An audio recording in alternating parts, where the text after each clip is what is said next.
Hindi dapat daw madaliin at idaan lamang sa gigil, yan ang sabi ni Pangulong Bongbong Marcos. Ang mga kaugnay sa pagpaparusa ng mga sangkot sa anumalya umano'y mga flood control projects ng gobyerno. Anya ito dapat lahat ay idaan sa korte ng maayos kung sino talaga ang mga may sala. May babbala naman siya sa mga nagresign na official dahil hindi rin niya palalagpasin kung mapapatunayan ito na sangkot sa mga anomalya. Batid pa dito ng Pangulo ay umaabot na nga rin sa kanyang mga kaalyado ang mga imbestigasyon sa mga anomalya ng flood control projects at ito pa ang patunay sa nagaganap ng mga imbestigasyon na para hindi isulong ang pampolitika, kundi para nga ito ay matuldukan na ang mga katiwalian sa gobyerno ng bansa. I will continue to bring it up. If we resigned ourselves to saying that, okay, well, we can't do anything, I only have 6 years. If you resign to yourself to that I can't do anything, you will not do anything. Yeah. And this is what we've seen over so many past decades. So I didn't want to be another one. Ang mga halagang ninakaw ay hindi biro dahil kahit ang pinakamababa sa listahan ay mahigit 2 bilyon piso pa rin. Kaya para sa mga karaniwang Pilipino ang ganitong halaga ay daan-daang eskwelahan, ospital o tulay na pwedeng maipatayo sana sa mga probinsya. Kaya normal lang sa mga tao ang magtanong kung saan kaya mapupunta ang mga perang ito. Kaya naman ang sabi pa ni Pangulong Bongbong Marcos, hindi rin porket daw nagbitiw ay magiging absueldo na sa pananagutan sa mga officials. That's not enough. That's not enough. There is a great deal of damage, economic damage, actual damage to people's lives.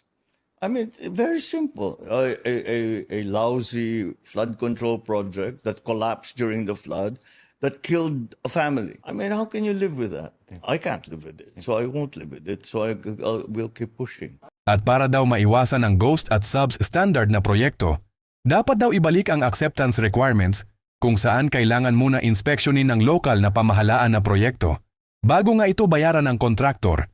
Batid din ng Pangulo ang galit ng mga nagprotesta noong nakaraan September 21 trillion peso march na posibleng masundan pa ng malawakan protesta sa Nobyembre. At ayon pa sa Pangulo ang pananagutan na parusa ay hindi pwedeng madaliin at idadaan lang sa gigil.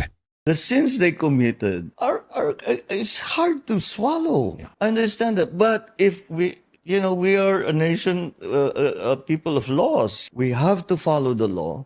Otherwise, whatever we do is not legitimate. We know many of these people are not innocent. Okay.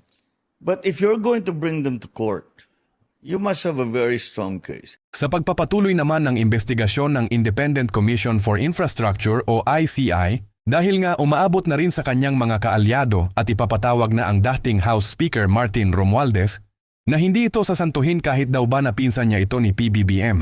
Kung mapapatunayan siya na sangkot sa anomalya, ay ipapakulong niya ito kung kinakailangan at sisiguraduhin na hindi makakaligtas ang nagbitiw na ako Philippine Bicol Party List Representative Zaldeco na dating Chairman House Appropriations Committee, habang dumarami din ang mga nanawagan na gawin ng publiko ang pag-iimbestigasyon ng ICI na dapat ay nalalaman din ng mga taong bayan ang imbestigasyon ng ICI. At para maiwasan din ang pagdududa kung ano na ang nangyayari, lalo't itinigil pang samantala ang Senate Blue Ribbon Committee ang kanilang pagdinig ang mga nasasangkot na ating mga officials at contractors. At ayon naman sa ICI, sinapubliko na ang kanilang naunang findings na inaahin sa Ombudsman. Hopefully, the ICI can open to the public its deliberation. The Commission is very much aware of the request and or the position of some people asking for more transparency.